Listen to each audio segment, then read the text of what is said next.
네, 안녕하세요. 디얼 사이콜로지 시간입니다. 오늘은 심리 책방 세 번째 시간인데요.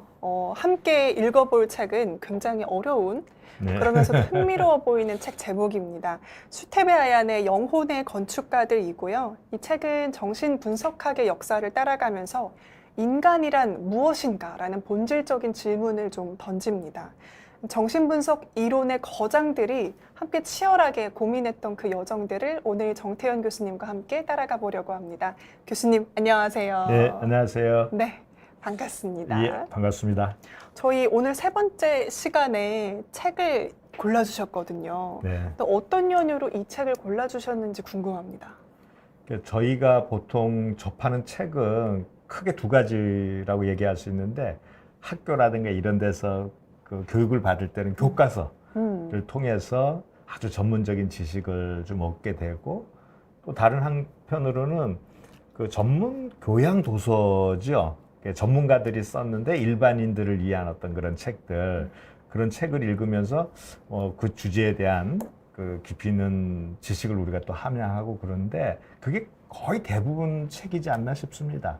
근데 이 책은 그거보다는 좀 다른 맥락으로 쓰여져 있는 책이에요. 약간 소설 같았어요. 소설 같기도 하고, 어떤 면에서 보면 우리가 예를 들면 정신분석학이다 뭐 그러면 정신분석학은 이론적으로 이러이러하고 그 내용이 어떻고 뭐 장점은 뭐고 단점은 뭐고 이런데, 이 책은 말하면 정신분석학이라고 하는 이론이 나오는 그 여러 가지 맥락과 상황, 이런 것들을 역사적인 측면으로 이렇게 풀어서 기술해주고 있거든요. 그러니까 어떻게 보면 이 정신분석학이라고 하는 학문이 이런 과정을 거쳐서 나온 거구나. 그리고 우리가 정신분석학 책을 읽으면 정신분석학이라고 하는 건 이런 거다, 그 하나만 주로 집중해서 우리가 알게 되는데, 실제 그렇지 않다는 거예요. 학문 발전이라고 하는 게. 다른 입장을 가진 사람들하고 치열한 그런 과정, 논쟁의 과정도 거치고 뭐 싸우기도 하고 또 협력도 하고, 이런 과정을 거치면서 그런 게 나오는 거거든요. 그래서 이 책을 읽으면 조금 어려울 수는 있어요. 왜냐하면 여러 이론도 나오고 그 맥락도 나오고 그러다 보니까 이게 조금 이렇게 이해하는데 어려울 수 있는데, 전반적으로 이 학문이라고 하는 것도 사람 사는 거하고 다르지 않다. 그 속에 고뇌도 있고 시기 질투도 있고 다 있습니다.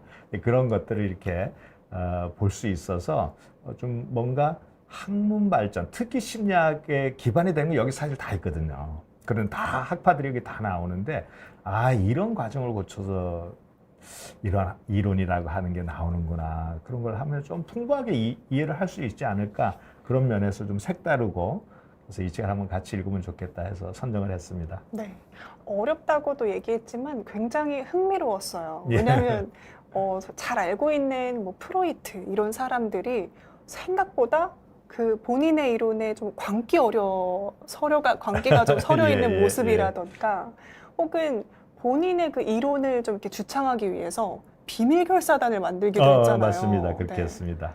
그리고 제자들이 막 이론에 대해 조금만 반대하면 막 불같이 화를 내고 뭐 이런 모습들이 굉장히 인간적이기도 하고 재밌더라고요. 예, 맞습니다. 그래서 이 겉으로 이렇게 드러나는 모습은 이론이 되게 아주 어떻게 보면 멋있기도 하고 논리적이고 합리적이고 뭐 이렇게 다 그런 것 같지만, 그 속에 가서 보면 어떤 이론이 만들어지려 그러면 그 뭐 모든 사람이 다 내 편은 아니거든요. 내가 가지고 있는 생각에 반대하는 사람도 있고, 또 그뿐만 아니라 내가 가지고 있는 어떤 아이디어라든가 그런 이론이라고 하는 게 완벽할 수가 없어요. 어떤 이론이라도 완벽할 수 없거든요. 그러면 이 같이 공부하는 사람이 그걸 다 본단 말이에요. 그래가지고 확 아프게 찌르고 나는 반대한다, 뭐 새로운 이론 만들고, 이거 저는 그런 면에서 되게 창조적인 과정이라고 생각해요. 그래서 어느 한 이론으로 다 인간의 행동을 설명할 수 없다는 측면에 그 다양한 이론이 나오는 건 되게 뭐 좋은 면이지 않나, 그런 생각이 드는데, 또 한편으로는 이론가들마다 좀 차이가 있을 수는 있지 않나 싶습니다. 그러니까 어떤 사람은 좀 더 내 생각과 다른 다양한 의견들을 좀 더 수용해서 그 이론을 발전시키는데 이게 참고할 수도 있는 반면에, 어떤 분은 또 그렇지 않을 수도 있죠. 이게 다른 사람 의견보다는 내 거를 더 지키는 쪽에 초점을 맞추는 그런 이론가들도 있을 수 있어서, 그런 면에서는 개인차가 있지 않나 좀 싶습니다. 그래서 어떻게 보면 이 책 속에는 이게 어떤 인간의 심리와 관련된 이론을 만드는 게 참 어려운 일이구나. 말하자면 뭐 쉽게 인간이 이런 거구나 이렇게 쉽게 술 먹으면서 만들 수 있는 게 아니구나. 그 고뇌도 우리가 좀 한편으로 이해할 수 있고 또 어떤 면에서 보면 그 속에 권력 다툼이 있는 거예요. 이 이론이 사실은 권력의 문제이거든. 그러니까 내가 주창한 이론이 많은 사람들이 추종하면 그만큼 내가 적어도 그 학계에서 강력한 권력을 행사할 수 있는 거예요. 그런 면에서는 다른 우리가 정치 권력하고 다 그런 본질적인 속성은 다르지 않아요. 그래서 어떻게 보면 프로이트라고 하는 분은 그런 어떤 자기의 학문적인 위상을 계속 유지하고 혹은 또 위상을 높임으로써 내가 가지고 있는 어떤 영향력을 더 크게 하려고 했을 수도 있죠. 이 어떤 심리학이라는 분야에서 그런 측면들이 두 가지가 같이 이 속에 있지 않나 그런 생각이 좀 듭니다. 어쨌든 그 이야기 속에서 저희가 그 정신분석 이론들을 살펴볼 수 있기 때문에 더 좀 내용들이 와닿았던 것 같기도 해요. 예, 그렇죠. 맥락도 다 있고 어떻게 보면 우리가 일상으로 사는 삶의 모습이 뭐 우리가 학자라고 하지만 뭐 그 인간의 범주를 벗어날 수는 없거든요. 그 삶 속에서 이제 그런 걸 보여주니까 좀 이해할 수도 있고 그런 면에서는 나와 같은 똑같은 부족한 인간이구나 이런 것도 우리가 공감할 수도 있고 그런 책입니다. 그러니까 어쨌든 처음부터 저희가 좀 짚어보자면 프로이트가 사실은 정말 그 정신분석학의 위대한 창시자이잖아요. 근데 이 책을 보면 정말 한없이 그냥 나 좀 이해해줘 이런 이야기를 하는 것 같은 어떤 약한 인간으로 좀 보였거든요. 맞습니다. 그러니까 프로이트가 일단 어떤 인물로 그려졌는지부터 설명을 해주시면 좋을 것 같습니다. 이제 프로이트가 정신분석학을 세상에 내놓게 된 시대적인 배경을 보면 우리 사회, 이 책에서도 잘 설명하고 있지만 그 시대에는 특히 인간이 기본적으로 가지고 있는 그런 욕구, 뭐 성적인 욕구라든가 이런 것들을 바깥으로 드러내는 걸 대단히 억압했던 그런 시대인 거죠. 그러다 보니까 그게 좀 더 이 성적인 욕구라든가 혹은 뭐 어떤 공격적인 개인이 갖고 있는 욕구를 사회가 이렇게 좀 더 편안하게 좀 수용해주고 허용해주고 그랬다면 아마 이게 정신분석학이 안 나왔을지도 모른다고 저는 생각을 해요. 그리고 나왔다 하더라도 그만큼 많은 사람들이 여기에 매료돼가지고 적어도 초창기에는 같이 가고 그런 일은 없을 수도 있다는 생각이 드는 거예요. 그러니까 이론이라고 하는 것이 사회적인 맥락하고 이게 분리될 수 없지 않나 그런 생각이 들어요. 그런 상황에서 어떻게 보면 프로이트는 자기가 가지고 있는 그런 욕구들을 계속 억제해야 하는 그런 상황에 놓여 있지 않았나 그런 생각이 들거든요. 그러니까 사실 융도 그렇고 아들러도 그렇고 이 이론가들의 삶을 보면 그 사람들이 내놓은 이론하고 그 사람들이 살아온 삶하고 분리되어 있지 않다는 거예요. 그래서 이제 프로이트 같은 경우도 우리 책에도 소개하고 있지만 그래서 어떤 뭐 부모 자녀 관계에서 어떤 갈등도 느끼고 또 그 속에서 성적인 어떤 그런 욕구도 느끼고 이런 것들이 자연스럽게 받아들여지지 않는 상황이 되다 보니까 그게 어떻게 보면 계속 축적되고 결국 자기 자신을 보니까 이게 나를 움직이는 어떻게 보면 힘이다 이렇게 생각하지 않았을까 하는 생각이 많이 들어요. 그러니까 이 억압을 계속 해야 되는데 그 억압된 욕구라는 게 사실 없어지는 건 아니거든요. 계속 내 속에 있는 거고. 그래서 그게 더 축적된다거나 이렇게 되면 그것이 내 행동에 혹은 사고에 미치는 영향이 점점 커지다 보니까 그게 마치 세상 모든 사람들의 행동을 설명하는 전부인 것처럼 내가 이제 생각할 수 있게 되겠죠. 그런 맥락에서 이 이론이 나오지 않았나 이런 생각이 좀 들어요. 그러면서 어떻게 보면 그런 면에서 보면 자기 욕구를 이렇게 쉽게 표출하거나 충족하기 좀 어려운 상황에 놓여 있지 않았나 그런 생각이 들고요. 또 하나 이분 이제 성격 자체가 대단히 권위적이라고 저는 느껴요. 그러니까 그래서 항상 옷도 정장으로 이렇게 말끔하게 입은 걸로 묘사가 되었잖아요. 그리고 그 틀에 딱 맞춰야 되고 특히 이제 그 동료 학자들이 내 이론에 대해서 뭐 비판을 한다거나 좀 이렇게 반기를 들면 가차없이 쳐낸다거나 이런 식으로 하고 그래서 자기의 의견에 동조하는 사람들만 중심으로 해가지고 말하자면 이렇게 학회를 구성한다거나 이런 식으로 학술 활동을 해오지 않나 좀 싶어요. 그런 면에서는 좀 이렇게 약간은 좀 그 권위주의적인 그런 측면들도 강하고 또 본인의 어떤 경험하고 이 시대 상황하고 잘 이렇게 맞지 않는, 특히 이제 어떤 그런 욕구와 관련해서 그런 면에서 그런 거에 기반해서 이 이론이 좀 나오지 않았나 그런 생각을 좀 합니다. 근데 프로이트는 정말 심리학에 조금만 관심이 있는 사람들이라면 한 번쯤 다 들어본 분이시거든요. 그 성적인 욕구, 리비도 이걸로 굉장히 유명합니다. 그리고 어떤 사람들은 또 이 책에서도 제자들이 다 그랬죠. 너무 그 성적 이론에만 집착하는 거 아니냐 하는 비판들을 좀 하긴 했는데 교수님께서는 좀 어떻게 보셨어요? 인간이 이게 성적인 욕구가 없으면 인류 자체가 존재할 수는 없어요. 그렇죠. 그래서 뭐 이 진화론적인 그런 측면에서 보면 우리가 유전인자를 계속 다음 세대에 전달하려 그러면 그 짝짓기를 해야 되잖아요. 동물로 하면. 그래서 또 인간 같은 경우는 이제 애인을 만들어 가지고 사랑하고 그래서 애도 낳고 그래야 유전인자가 다음 세대로 전달이 되고 그래서 인류가 종속할 수 있거든요. 그런 면에서 이 성적인 욕구는 인간이 가지고 있는 어떤 동기에 정말 중요한 거의 하나라고 저는 생각을 해요. 그게 없으면 존재할 수 없으니까 이런 욕구를 발달시켜 온 종이 지금까지 살아온 거죠.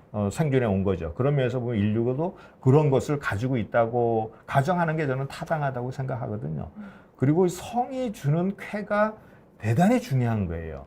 예를 들면 우리가 그 이성적으로 내 유전인자를 다음 세대에 전달해 줘야지. 그러려고 하다 보니까 소위 말해서 짝짓기 성관계를 해야 돼. 그래서 애를 낳아야 돼. 근데 이게 이성적이고 의무적으로 해야 된다 그러면 얼마나 많은 사람들이 그냥 그 의무 때문에 성관계를 해서 애를 낳겠습니까?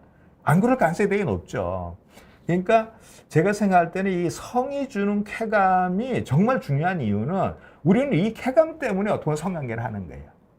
그런데 그 더 본질적인 진화론적으로 보면 그 자손을 낳는 거일지 모르지만 내가 자손을 낳기 위해서 성관계를 한다. 이런 사람 과연 몇 명이나 있겠냐 이거죠. 그런 면에서 성이 주는 이 쾌감은 인류의 어떤 생존과 관련해서 존속과 관련해서 대단히 중요한 요소다. 저는 그렇게 생각하거든요. 그런 면에서 프로이트가 이 부분을 되게 강조하는 것은 한편으로 전 타당하다고 생각을 합니다.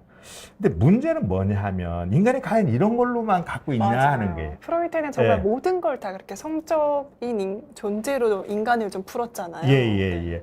그리고 이제 나중에는 성에 대한 관심이 워낙 커서 이 성격의 구조라고 하는 것도 그 무의식의 어떤 성적인 욕구가 본질이라고 했고 이 또 성격이 발달해 나가는 것도 다 성으로 설명했거든요. 그래서 그러니까 성격 발달도 어떤 성적인 것 때문에 발달이 되는 거다. 성적인 욕구를 우리가 충족해야 되는데, 근데 기본적으로 성적인 욕구는 신체에 기반해서 발달한다고 봤어요. 그러니까 신체는 어린아이도 태어나면 몸이 있잖아요.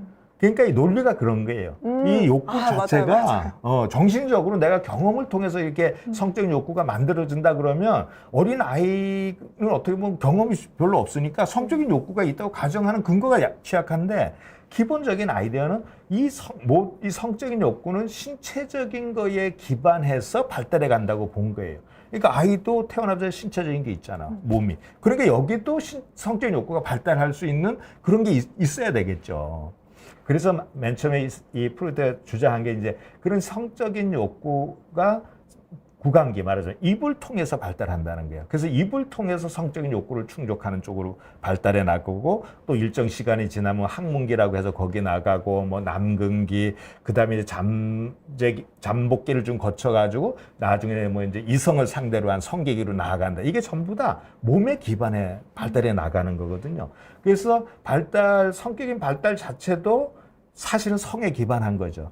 그런데 이걸 가지고 이제 계속 사람의 어떤 그런 본성이라든가 그 이드가 가지고 있는 본질적인 속성을 설명하는데 그 전쟁을 겪게 되죠. 1차 세계대전, 2차 세계대전 그런 걸 겪으면서 이게 사람이 원래 리비도 기반으로 해서 뭔가 성장하고 우리가 발달해 나가고 이런 삶을 추구해 나가는 것만 본질이라고 생각했는데 사람들이 하는 거 보니까 반대도 있다는 거예요. 그 공격성, 서로 죽이고 죽음을 추구하는 것처럼 보이잖아요. 결국 그런 거를. 그래서 이제 이 사람이 공격성이라고 하는 것도 인간이 타고 태어난 하나의 욕구다. 이렇게 해서 갖고 들어오게 됐죠. 근데 그런 공격성이 이 신체적인 거와 관련해서 어떻게 발달하는가 뭐 이런 거에 대한 이론은 정립이 안 된 걸로 제가 알아요. 그거는 또 다른 문제였는데 네. 나중에 현상을 보니까 이런 게 있어야지만 그게 설명할 수 있다고 생각해서 이제 공격성을 집어넣은 걸로 저는 그렇게 이해를 하고 있어요. 그런 면에서 어떻게 보면 성적인 거가 그러니까 없는 건 아니지만 그 공격성도 마찬가지고 우리가 가지고 있는 이 욕구의 일부라고 저는 생각해요. 다는 될 수가 없다. 그 외에도 이제 뭐 이런 식의 논란이 있을 수는 있습니다. 예를 들면 내가 그 라저스라든가 이런 사람들이 자기 실현에 대한 어떤 욕구가 있는 거다. 성장에 대한 욕구가 있는 거다. 그러면 이제 프로이트식으로 그걸 어떻게 해석할 수 있냐 하면 내가 예를 들면 어떤 그 지난번에 방어 기제 얘기를 했지만 우리가 승화시킨다.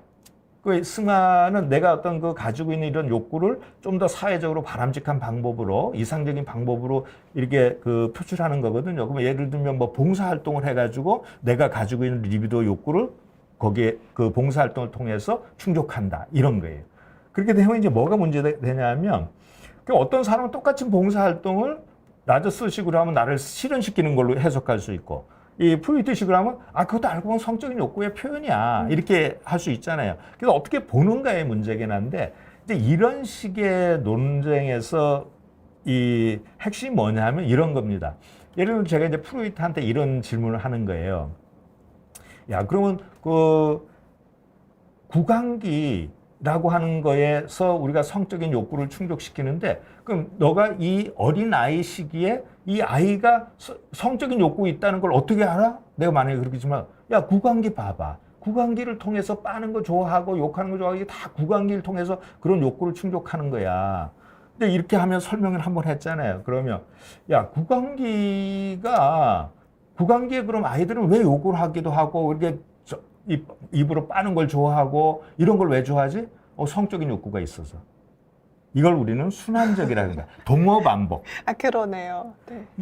이게 프로이트 이론이 가지는 가장 큰 문제점이 그런 거예요. 동어 반복인 거예요. 전부 다. 본능에 기반한 설명이 다 그렇거든요. 그럼 예를 들면 이런 거죠. 성격도 때로는 그런 거예요. 야, 이 사람이 외향적이래. 너 왜 외향적이지? 얘 봐봐. 행동을 말도 많이 하고 낯선 사람하고도 잘 친하고 이거 외향적이니까 그런 거지. 반대로 얘는 왜 낯선 사람하고 잘 친하지? 그리고 왜 말도 잘하고 사교적이지? 외향적이니까. 차이 하나도 없는 거예요. 네. 그래서 이 프로이트 이론이 뭐 이론적으로 동기가 두 가지다라고 하는 거는 뭐 자기 이론에서 이제 그럴 수 있는데 그게 그렇다는 것을 우리가 경험적이고 과학적으로 검증해 너무 어렵다는 거예요. 그러면서 되게 취약한 거죠. 그래서 어떤 사람은 더 이렇게 다른 동기를 더 설정할 수도 있기도 하고 그런 측면들이 이 이론엔 좀 있다. 그런 한계점이죠. 어떻게 보면. 그러게요. 예. 근데 그런 모습들이 보여서 그런지 물론 일단 이 저자도 그렇고 그럼에도 프로이트가 정신분석학의 창시자로서 존경받는 점들에 대해서도 또 다시 한번 알려줘요. 왜냐면 책 속에서 어쨌든 프로이트가 너무 막 그래 보이니까 그럼에도 프로이트는 무의식이라는 거를 처음으로 발견했고 뭐 이렇게 강조를 해줍니다. 그러다가 결국은 프로이트의 제자들이 다들 각자 갈 길을 가잖아요. 네, 거기서부터 이제 또 정신분석의 흥미로운 이야기들이 시작되는 것 같아요. 네. 융도 그렇고 아들러도 그렇고 칼로저스도 그렇고요. 그러니까 사람들이 하는 행동을 어떤 개념으로 설명하는 게 가장 적합한가에 대한 문제거든요. 그러니까 이 이론이라든가 공부하는 이 학문한다는 거는 결국 개념의 싸움이에요. 말로 하는 거죠, 사실은.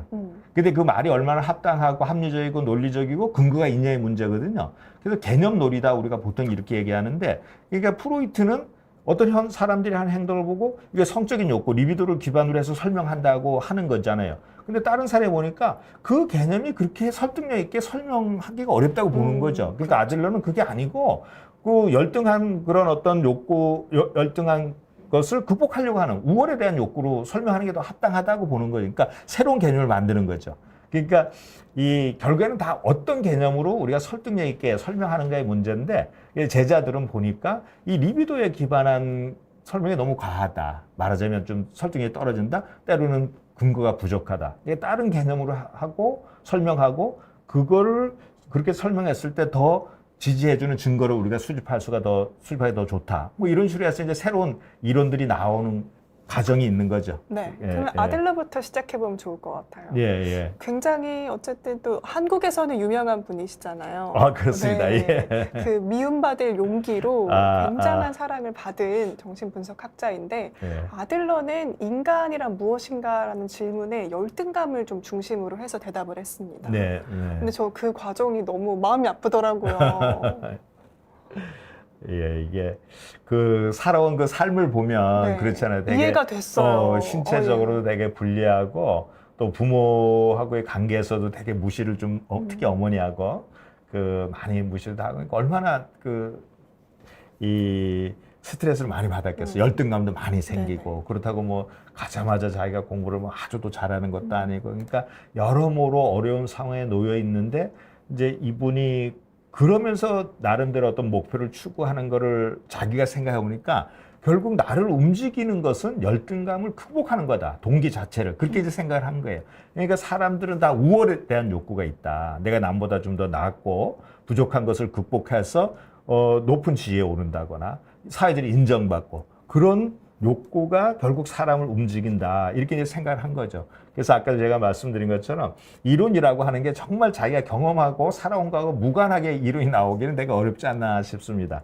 그래서 아들러도 어떻게 보면 자기 삶을 통해서 인간을 설명하는 그런 이론을 좀 만든 거다. 이렇게 생각을 좀 할 수 있고요. 그 다음에 이제 이분을 보니까 원래 이제 저희도 배울 때 보면 이 우월에 대한 욕구는 되게 개인적인 거잖아요. 네. 내가 남보다 나아야 된다. 앞서가야 된다.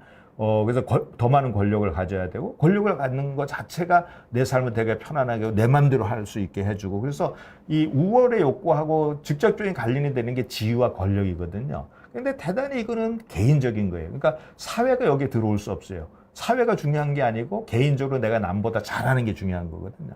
근데 이분이 나중에 가가지고 그래도 공동체를 되게 강조를 해요.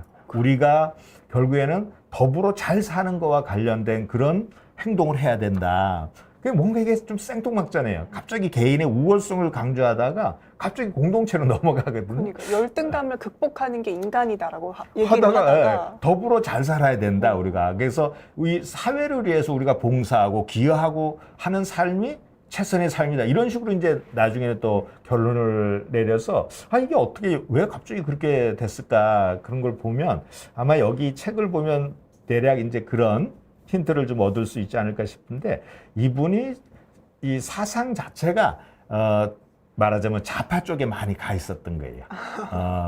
그러니까 기본적으로 네. 사회는 이래야 된다. 그러니까 네. 뭐 이 자본주의보다는 우익 이런 거보다는 우리 사회가 모두가 다 같이 좀 잘 살고 사회 중심적인 어떤 그런 사고를 해야 그게 올바른 사회로 간다는 거죠. 그러니까 맨 처음에 이론은 개인에 기반했는지 모르지만 본인의 또 밑바탕을 깔고 있는 이 이념 자체가 사회주의적인 어떤 그런 특성들이 강했던 거예요. 그래서 그걸 강조하는 쪽으로 넘어가지 않았나. 그렇게 좀 저는 이해를 하고 있습니다. 그러니까 어쨌든 좀 이해가 잘 안 되어 보이는 그런 그 이론의 발전이 이것마저도 그 이론가의 개인적인 특성, 성격적인 거, 취향 이런 거랑도 연결이 되었다는 거네요. 그렇죠. 뭐 그걸 벗어나기 어려운 것 같아요. 음. 그러니까 우리가 세상을 본다는 거는 결국 내가 경험한 걸 어떻게 보는가 그걸 확장시키는 거거든요. 경험하지 않은 걸 내가 알 수가 없어요, 인간은. 상상하기도 어려운 거고 결국에는 그 중에 가장 긴밀한 경험이 결국 내 삶이잖아요. 그쵸. 내가 살아온 거 그리고 주변 사람들하고 그 관계 맺은 것 또 그들을 통해서 내가 본 거 또 배운 거 이게 기반이 돼서 나는 세상이 이럴 거다 인간이 이럴 거다 이런 식의 하나의 체계적인 틀을 만드는 거거든요. 그게 이론이고 그런 면에서 그 살아온 삶하고 무관한 이론을 만들어내는 거는 그렇게 쉬운 것 같지는 않아요. 그거와 연관되어 있을 가능성이 높죠. 맞습니다. 그 다음에 이제 또 대표적인 정신분석학자 융이 있는데요. 융은 집단 무의식에 대해서 이야기를 했어요. 예, 그렇더라고요. 보니까. 그래서 저는 이게 무의식을 다루는 분들 책을 읽으면 너무 어렵습니다. 너무 어려워요, 정말로. 예, 우리가 의식적인 수준에서 이렇게 경험하고 뭐 이해하고 인식하고 이래야 되는데 이게 무의식에 그런 게 있다 그러니까 이게 정말 그렇게 있는 건지 잘 모르겠고. 근데 어쨌든 이분들은 이제 그런 개념을 가지고 사람들의 행동을 설명하려고 하는데 보니까 이제 여기도 우리 책에서 그런 소개를 좀 하지만 또 이 프로이트하고 좀 다르게 융은 살아온 환경이 되게 유복해요. 유복해서 뭐 그 배우자도 돈이 되게 많은 사람이고 그래서 뭔가 이게 크게 어려움이 없었던 사람이야. 가족 관계도 그렇고. 근데 이 프로이트 같은 경우는 가족 관계 별로 아주 유복한 것 같진 않아요. 관계 자체도.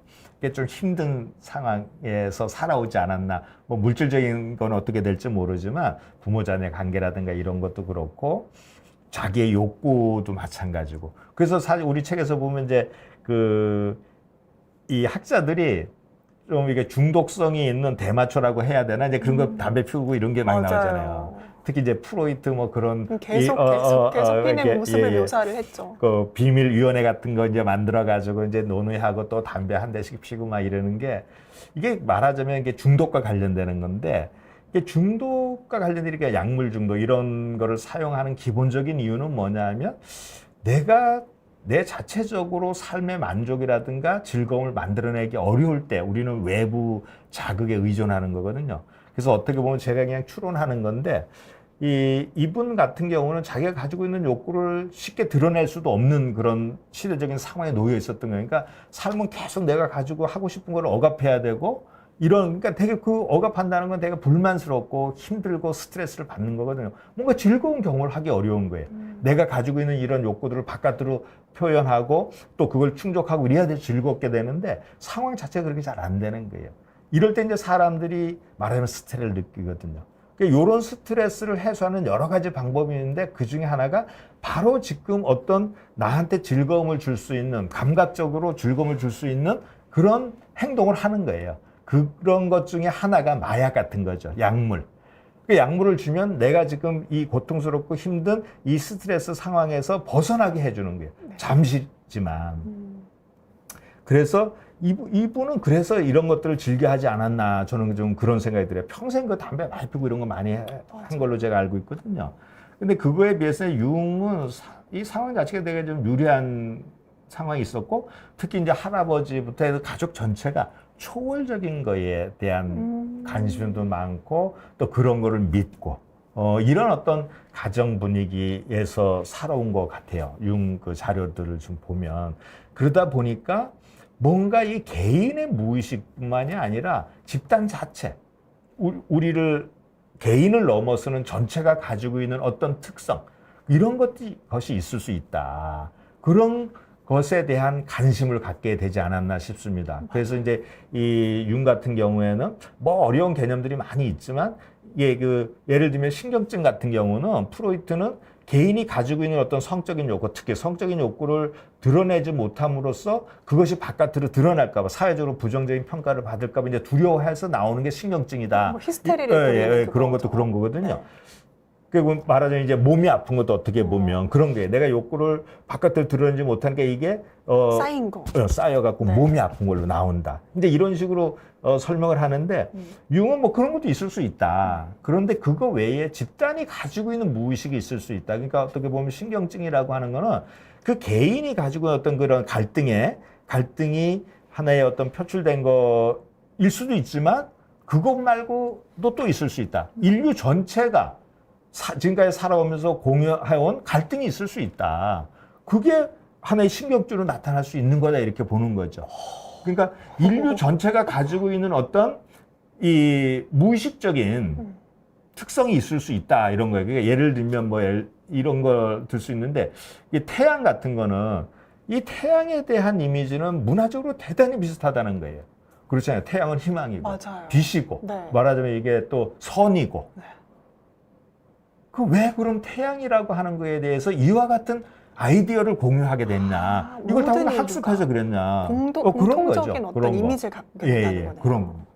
이게 집단 무의식일 수 있다. 이런 식으로 얘기를 하는 거예요. 그러니까 영웅은 어때야 된다라고 하는 것도 그 차이가 그렇게 크지 않은 거다.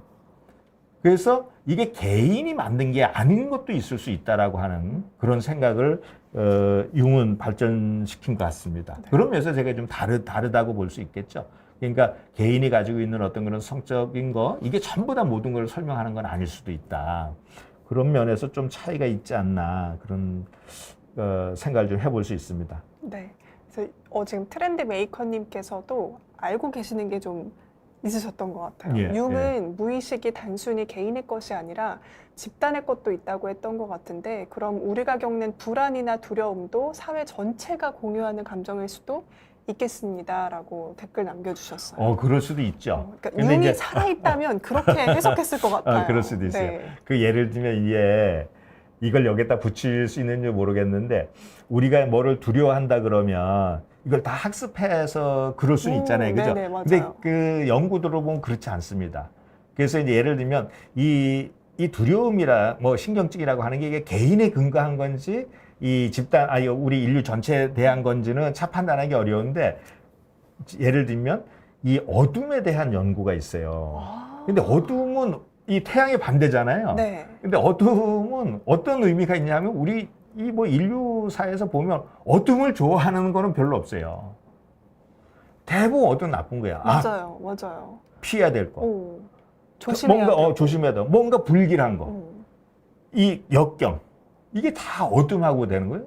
그러니까 어둠이 거쳐야 되는 거죠. 빛이 어둠을 극복해야 되는 거예요. 빛은 되게 이제 선한 거고, 좋은 거고. 이게 어둠인데, 그럼 사람들이 어둠에 대한 두려움을 배울까? 하는 거예요. 그런데 연구를 보면, 그럼 또 이제 배워서 더 무서울 수도 있죠. 내가 그쵸. 어두운데 골목길 가다가 누가 나를 이렇게 공격하는 네. 거 한번 당했으면 어둠이 얼마나 무섭겠어요. 근데 그건 이제 이후의 경험의 문제긴 한데, 그런 걸 배제하더라도 어린 아이들도 어둠을 싫어한다는 거예요. 그러니까 연구를 했는데 선천적으로 아이들도 어둠에 대한 두려움, 어둠에 대한 부정적인 정서 경험, 이걸 어린 아이들 한다는 거예요. 그런 거 보면 배우지 않았다는 거잖아요. 그래서 이런 걸 어떻게 보면 융의 그 집단 무의식을 하면 그런 거에 하나의 사례가 될 수 있지 않을까. 인간이 다 누구나 공유하고 있는, 배운 게 아니니까. 그렇게 우리가 생각해 볼 수도 있고요. 또 하나는 뱀에 대한 거예요. 뱀에 대한 두려움도 물론 경험을 통해서 더 증가되고 그렇긴 한데, 그럼에도 불구하고 일반적으로 뱀에 대한 두려움은 어린아이들도 가지고 있다는 거예요. 그래서 이런 게 배운 게 아니거든요. 그래서 어떻게 보면 우리가 이제 그런 한 개인의 문제가 아니라 인류 전체가 경험하고 있는 그런 어떤 갈등의 문제라든가 이런 것도 있을 수 있다. 그렇게 해석해 볼 수 있지 않을까, 이제 그런 생각을 좀 해보게 됩니다. 네. 그래도 트렌드 메이커님께서 짚어주신 것처럼 진짜 실제로 융이 현재 살아있다면 지금 세대를 보면서 이 불안과 공포가 우리가 같이 겪는 집단 무의식적인 거다, 뭐 이렇게 얘기를 하셨을 수도 예. 있을 것 같다는 생각이 드네요. 예, 네. 맞습니다. 네. 다음 저희 마지막으로 또 한 명 더 다뤄보려고 하는데, 칼 로저스입니다.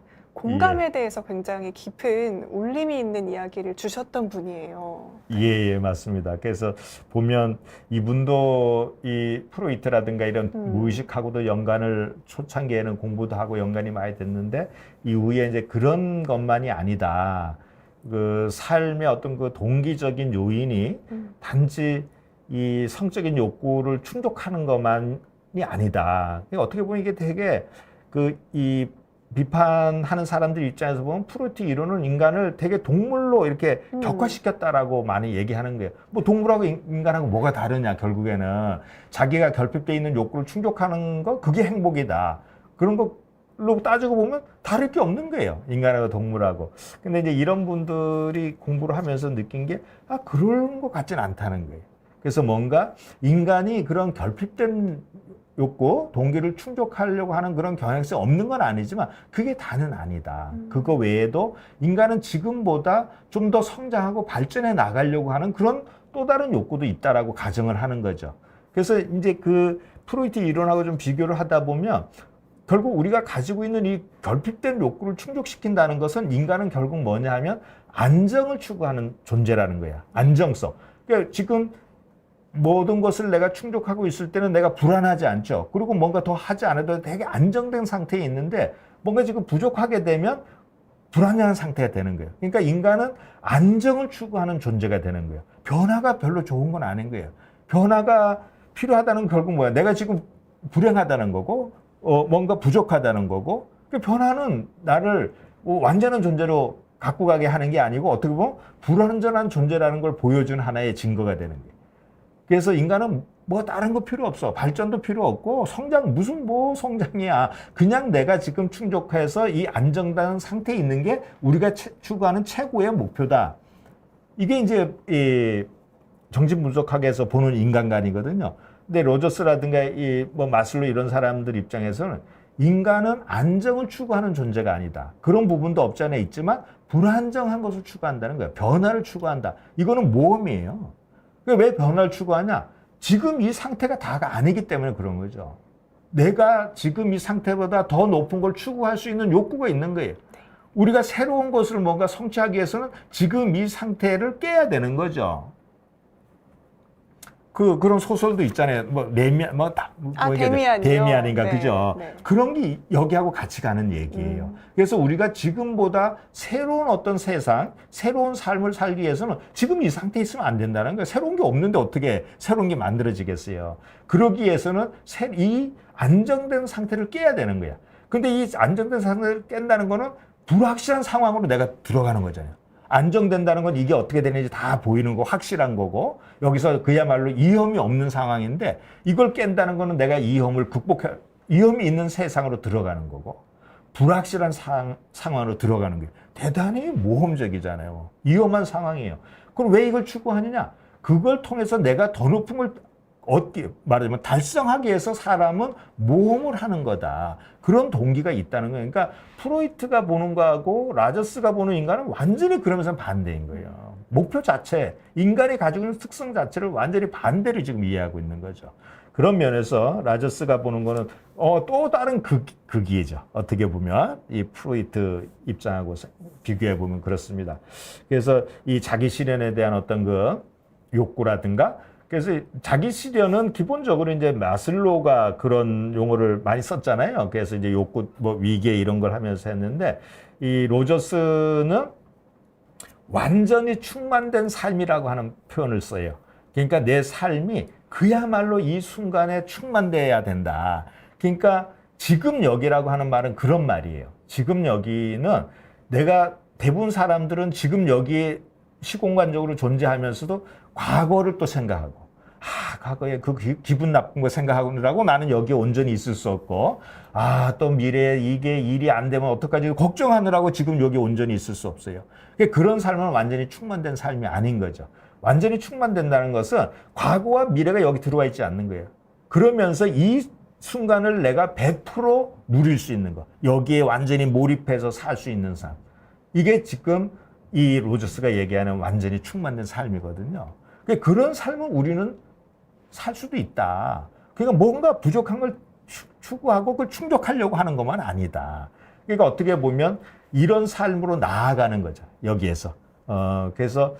그래서 성장의 개념이 중요하고 발전의 개념이 이제 중요하다. 이제 이렇게 볼 수 있는 거죠. 그래서 로저스부터는 저희가 또 심리 상담 쪽으로 이렇게 쭉 넘어서 이야기를 하게 된 것 같기도 해요. 예, 맞습니다. 많이 이쪽에 들어와 있죠, 또. 네. 예. 심리 상담 이론서를 보면 칼 로저스의 이론들이 많잖아요. 예. 어떤 이런 희망적인 방향 때문일 수도 있겠다는 생각이 드네요. 예, 그래서 프로이트의 어떤 그런 정신분석도 상담이라든가 심리치료에 여전히 많이 사용하고는 있습니다. 맞습니다. 특히 이제 유럽 같은 데서는 인문학 쪽에서는 심리학도 사실은 그 영향을 미국보다 훨씬 더 많이 받아요. 프로이트 영향을 많이 받고 상담 임상은 훨씬 더 그렇습니다. 그리고 심리학이 아닌 그 인문학 분야에서도 프로이트의 무의식이 정신분석은 엄청 큰 영향을 사실 행사하고 있어요. 예.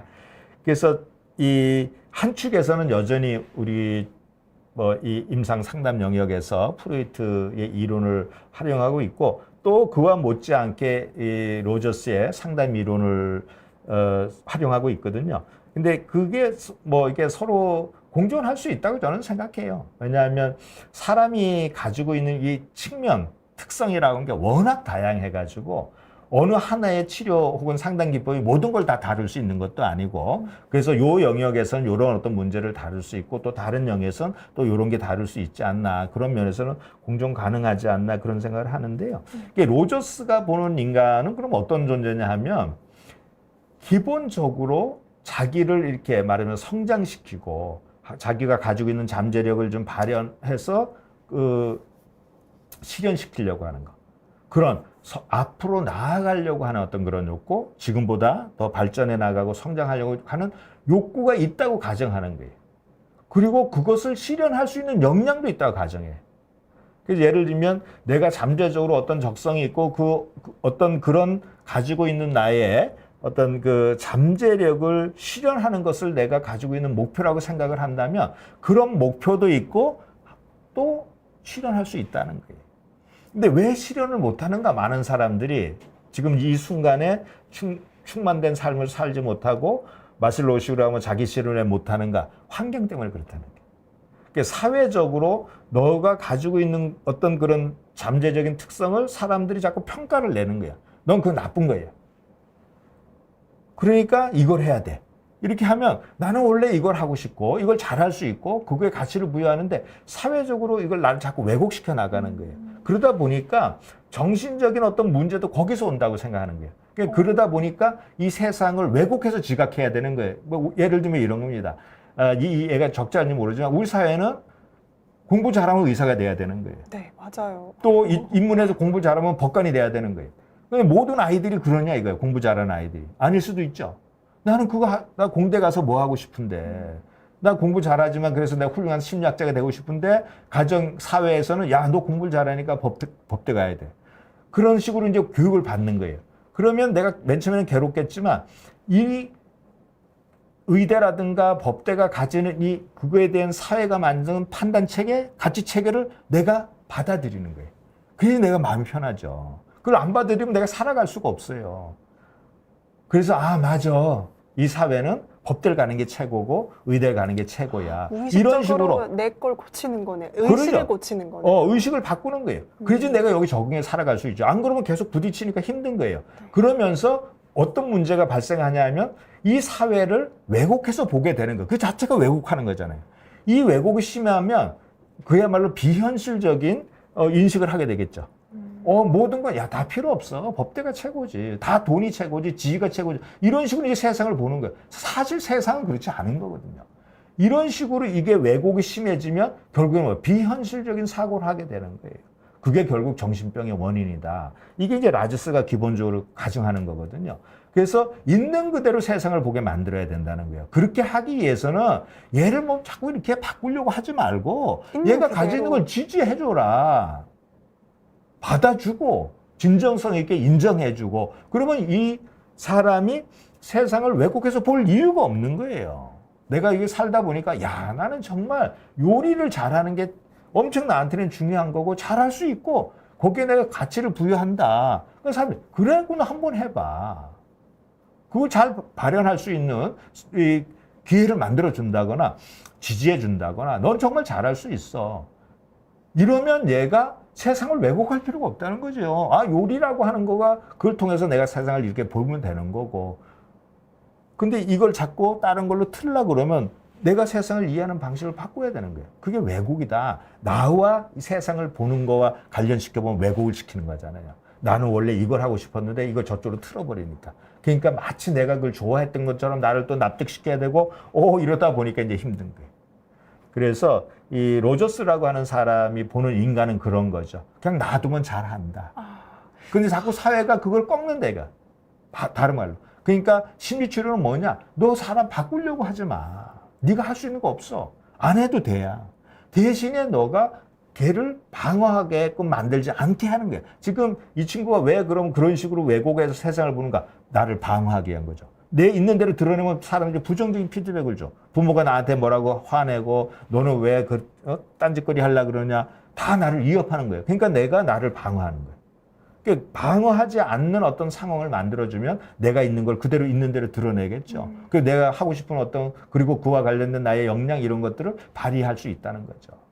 그래서 이 로저스의 심리 치료는 적극적인 개입을 하는 게 아니에요.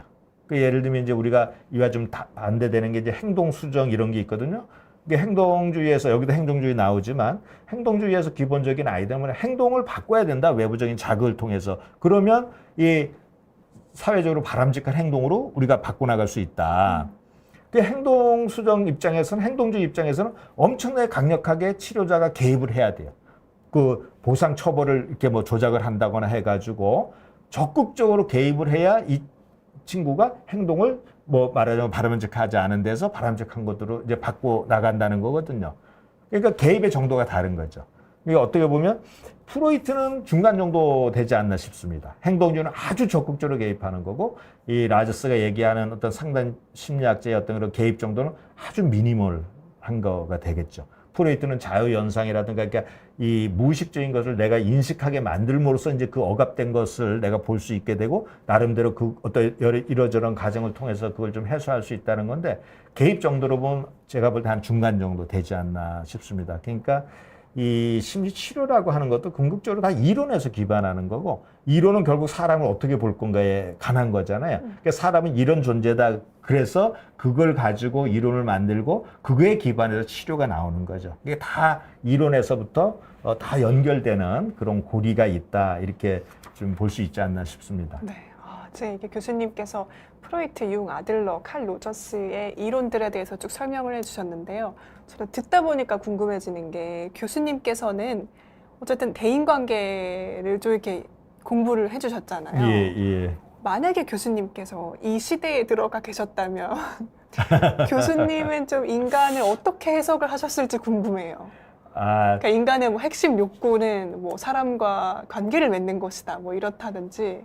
어떠셨을 것 같아요? 그런 분도 있습니다. 네. 또 우리 저 심리학자, 발달 심리학자 중에는 관계 중심적으로 인간 발달을 설명하는 그런 이론가들도 있고, 와 되게 진짜 다양합니다. 네. 다양한데 저는 그런 생각이 좀 들어요. 그러니까 사람이 아무리 훌륭하다 하더라도 자기를 둘러싼 환경이나 사회적인 환경이나 상황을 극복해서 그걸 넘어서서 어떤 상상을 한다는 건 대단히 어려운 일이라고 생각하거든요. 그래서 지금 우리가 쭉 여러 이 학자들을 좀 살펴봤지만 결국에는 자기 환경과 상황 안에서 제한적으로 자기 의견을 만드는 거거든요. 그러니까 우리가 어떤 사회에 어떤 문화적인 어떤 환경 속에 사느냐에 따라서 그것이 주는 영향을 벗어나기는 되게 좀 어렵지 않을까 그런 생각을 좀 하고요. 운 좋게 제가 오늘날 태어나서 이렇게 살기 때문에 네. 이 기존의 많은 그 연구자들의 이론들을 아주 깊이 있게는 아니지만 그래도 이렇게 좀 접하고 공부를 할 수 있었잖아요. 저는 운 좋다고 생각합니다. 많은 그때 서로 다른 격동의 시대가 아니라 이미 정리가 된 것들을 이런 보니까요. 이론도 네. 있고 또 새로운 이론들도 많이 나오고 그래서 근데 저는 특히 이제 사회심리학 그리고 대인관계 이런 걸 공부하면서 느끼는 게 인간을 그럼 나는 어떻게 설정할까? 그럼 프로이트처럼 저렇게 설정할까? 아니면 로저스는 저렇게 할까?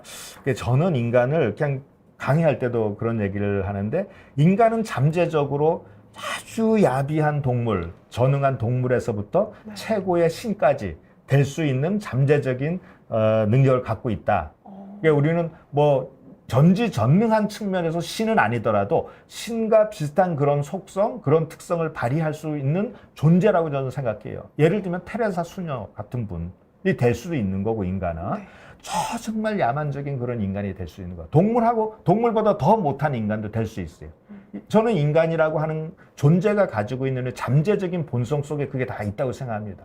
그럼 이게 어떤 식으로 구체적으로 행동이 나오고 어떤 식의 사람이 될 건가는 상황의 문제인 거죠. 물론 타고 태어나는 것도 거기에 많은 영향을 미치지만 그게 다는 아닌 거예요.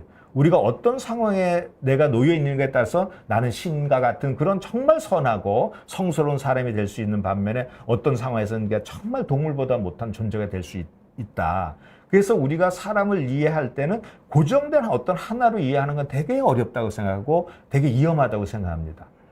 그래서 내가 가지고 있는 잠재적인 어떤 그런 넓은 스펙트럼이 있는 거고 이것 속에서 어떤 게 어떤 식으로 나타날 건지는 내가 어떤 상황에 놓여 있느냐에 따라서 또 많은 영향을 받지 않나 그런 생각이 들어요. 그래서 우리가 어떤 사람을 이해할 때 나 자신뿐만 아니라 다른 사람의 행동을 이해할 때도 제가 대인관계할 때도 그런 말씀을 많이 들었지만 상황을 잘 고려해야 된다 이런 거예요.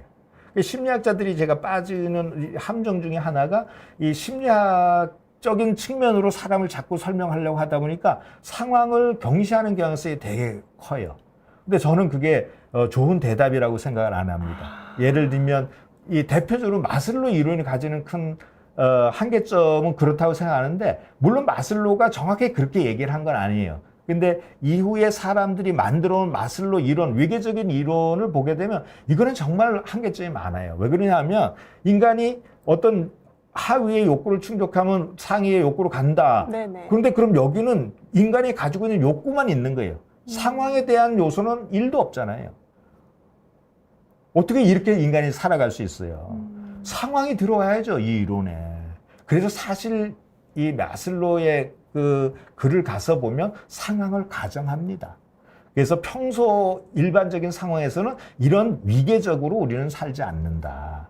극단적인 상황에 갔을 때 이렇다는 거거든요. 그 상황이 들어와 있잖아요. 그러니까 그 메슬로의 욕구 자체는 사실 굉장히 아래 욕구가 충족이 되어야 위의 욕구가 충족된다는 건데, 네. 근데 이제 그 아래 욕구가 정말 극단적으로 부족할 때에 네, 그렇죠. 거네요. 예, 네. 그래야 그게 우선한다. 상황 자체가. 대부분은 그냥 동일하게 이렇게 다 우리는 추구를 충족하면서 한다. 사는 거예요. 네. 어떤 거를 더 우선시하고 다 중요합니다. 그러니까 지금 우리가 하루를 봐도 우리가 지금 밥도 먹어야 되죠. 맞아요, 생존에 있고 안전해야죠. 네. 친구도 만나야죠. 그렇죠. 인정도 받아야 되고. 인정도 받아야죠. 네. 내가 하고 싶은데 해야죠. 우리는 이 5개면 5개, 10개의 욕구를 동시에 다 추구하는 게 인간이에요. 그러네요. 네. 이게 원래 마슬로가 한 얘기예요. 극단적인데 그러면 안 되죠. 지금 전쟁이 났어. 근데 나는 나 자아 실현할 거 이렇게 할 수 없잖아요. 그렇죠. 책 읽고.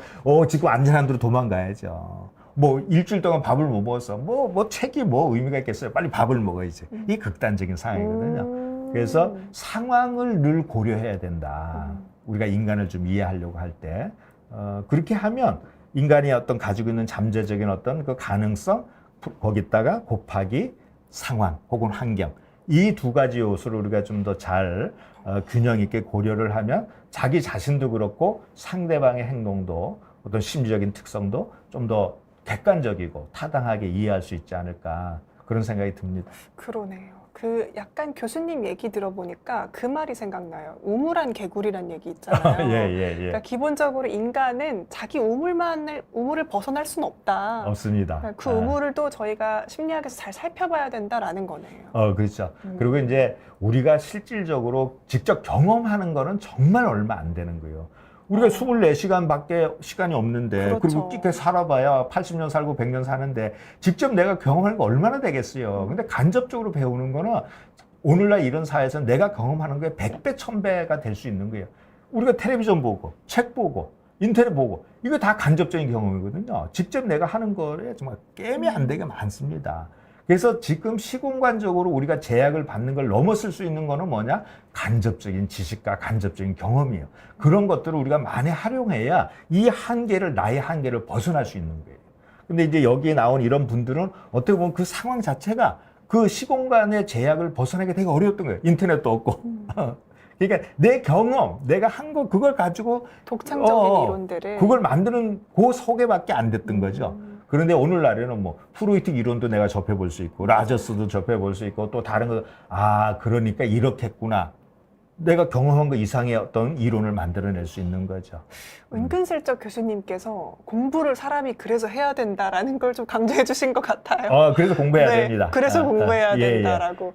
공부를 하는 거는 세상을 보는 눈을 바꾸는 거예요. 공부를 안 하면 똑같이 계속 보잖아요. 그렇게 되면 이거 권태가 있고 변화가 안 됩니다. 교수님이 한 말씀으로 이렇게 또 마무리를 해주셨습니다. 사람은 공부를 해야 된다. 네. 김민님께서 교수님은 그 시절에 태어났으면 지금쯤 교과서에 나오셨을 것 같아요라고 얘기해 주셨어요. 그랬으면 좋겠습니다. 네, 그리고 아침 햇살님이 주신 질문 있는데요. 제가 나중에 상담심리 교수님 모시고 또 한번 이 질문 대해서도 얘기 나눠보겠습니다. 네. 저희는 오늘 시간이 다 되어서 오늘은 여기서 마무리해야 될 것 같습니다. 저희 정태영 교수님과 함께하는 심리책방은 아직 1시간 더 남아 있습니다. 다음 시간에 또 찾아뵙겠습니다. 감사합니다. 네, 고맙습니다.